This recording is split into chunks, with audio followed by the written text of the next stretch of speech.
જય માતાજી, હર હર મહાદેવ. મિત્રો કેમ છો? આઈ હોપ તમે મજામાં જ હશો.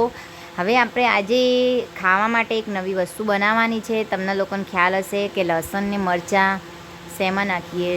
મોસ્ટ બાજરીના લોટની કોઈ પણ વસ્તુ હોય ને એમાં આપણે લસણ અને મરચાંનો ઉપયોગ જરૂરથી કરતા હોઈએ છીએ. તો ક્યારે લસણ અને મરચાંનો ઉપયોગ થાય છે? જ્યારે બાજરીના લોટની વસ્તુ હોય, ચાહે થેપલા હોય કે ચાહે મુઠિયા હોય.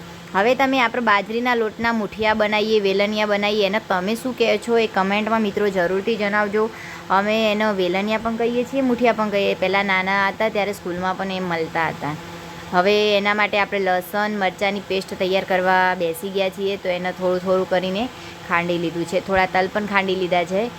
તલ તો લાસ્ટ વઘારમાં લેવાના છે. તો હવે આપણે એના માટે લોટ લઈ લીધો છે બાજરીનો.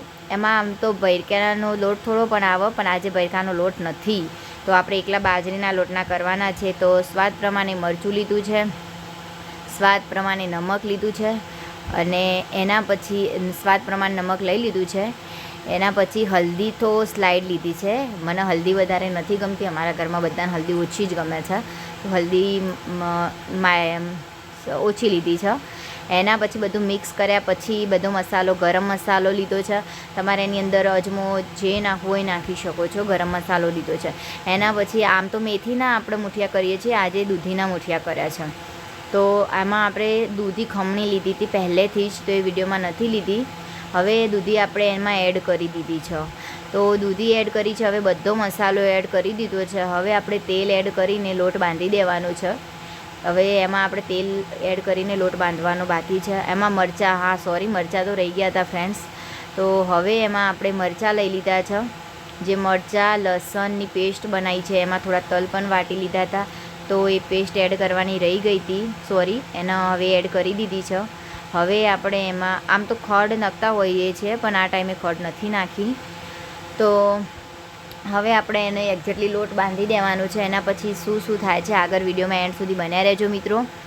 તો હવે આપણે એક્ઝેક્ટલી લોટ બંધાઈ જાય એના પછીનો વિડીયો તમે જોતા રહેજો. હવે લોટ એક્ઝેક્ટલી થઈ ગયો છે. જો લોટ બંધાઈ ગયા પછીની પ્રોસેસ શું છે એ તમે જોઈ લેજો વિડીયોમાં. તમે કઈ રીતે બનાવો છો એ મને કમેન્ટ જરૂરથી કરજો ફ્રેન્ડ્સ.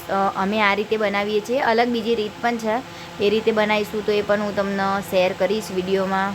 વ્લોગ બનાવી લઈશ એનો પણ. અમે આ રીતે કરીએ છીએ. તો આ રીતે બનાવતા હોઈએ છીએ અમે વેલણિયા મુઠિયા. તમે જે કહેતા હો, તમે શું કહો છો કે જો અમારા ઘરમાં અને અમારા જ્યાં અમે બધા બનાવીએ ત્યાં તો મુઠિયા અને વેલણિયા બંને લોકો કહેતા હોય છે. તમે શું કહો છો એ કમેન્ટમાં જરૂરથી જણાવજો. જુઓ, આખી પ્લેટ રેડી થઈ ગઈ છે બનાવેલી.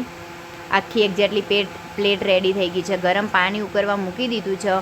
હવે પાણી ઉકળે છે, થોડું હજુ ઉકળે, એના પછી આપણે પ્લેટ એના અંદર રાખી દઈશું. એટલે કેવા થાય છે જુઓ, બધું બની ગયું છે.